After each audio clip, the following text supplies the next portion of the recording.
Hello बच्चों, let's read this question. So the question is, in the figure given below, D is a point on the circle with center A and C is a point on the circle with center B. तो एक बड़ा circle दिया और एक छोटा circle दिया है. बड़े वाले सर्कल का सेंटर A है और छोटे वाले सर्कल का सेंटर B है और दोनों के सरकमफेरेंस पे दो पॉइंट है D एंड C. अब बोल रहा है जो AD है वो परपेंडिकुलर है BD के. AD is perpendicular on BD and BC is perpendicular on CA और जो BC है वो CA पे परपेंडिकुलर है और हमें चार कंडीशंस दी हुई हैं और इसमें से पूछा गया which of the following is true, कौन सा ट्रू है. तो क्वेश्चन को समझने के लिए हम एक लिटिल कंस्ट्रक्शन करेंगे. हम क्या करेंगे, हम AB को ज्वाइन कर लेंगे. AB को हमने क्या किया, ज्वाइन कर लिया. ये हमारा 90 डिग्री ऑलरेडी गिवन है, ये हमारा 90 डिग्री ऑलरेडी गिवन है. आते हैं इस क्वेश्चन के की कॉन्सेप्ट पे. की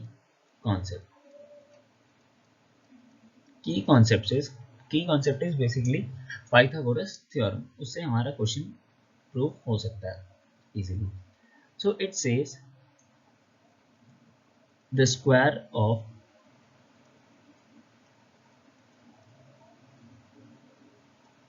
length of hypotenuse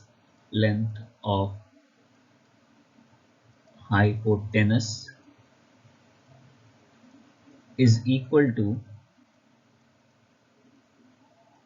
sum of square of other two sides. तो जो अदर टू साइड्स होते हैं उनके स्क्वायर का कर दो, उसके बाद सम कर दो तो वो हाइपोटेनस के स्क्वायर के इक्वल होता है. जॉइन ए बी को हमने ज्वाइन कर लिया. उसके बाद क्या हो गया, हमें दो राइट एंगल ट्रायंगल्स मिल गए in triangle A B D.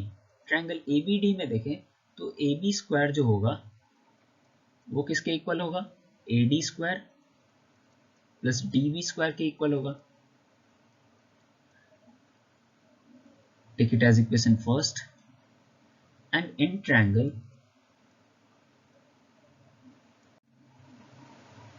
A C B, it's triangle A C B.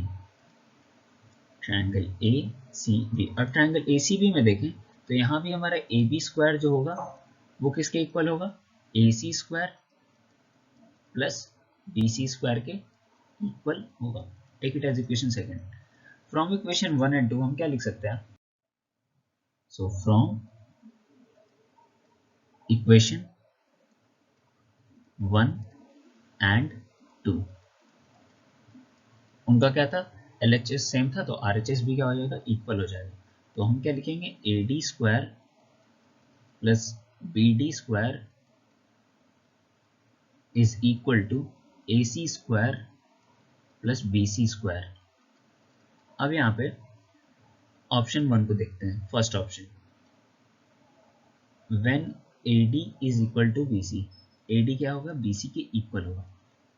तो AD BC के इक्वल होगा तो इसको हम ऐसे लिख सकते हैं, AD square plus BD square is equals to AC square plus AD square. ये क्यों क्या कर हमने, क्योंकि AD BC के इक्वल था. यहाँ से AD कैंसिल हो जाएगा, हमें मिलेगा BD square is equals to AC square.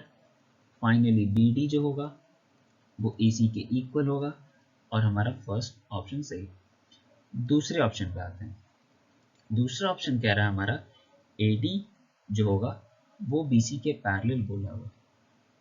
तो दो पैरेलल लाइंस का फॉर्म करते हैं. दो पैरेलल लाइंस तभी फॉर्म करते हैं जब उनके बीच का डिफरेंस जो है, उनके बीच का लेंथ, ट्रांसवर्सल का length through out the figure constant रहता है.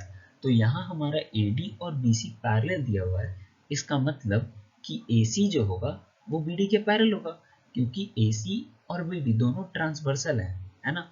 और ये हमारे 90 डिग्री फॉर्म कर रहा है, इक्वल एंगल सबटेंड कर रहा है. Then AC and BD act as transversal. और दो पैरेलल लाइंस कब होती है इक्वल? जब उनके बीच का जो डिफरेंस होता है वो सेम होता है, और इनके बीच का डिफरेंस तो यही दोनों है, AC और BD। तो ये दोनों भी क्या होगा? आपस में पैरेलल होगा। Then AC is parallel to BD।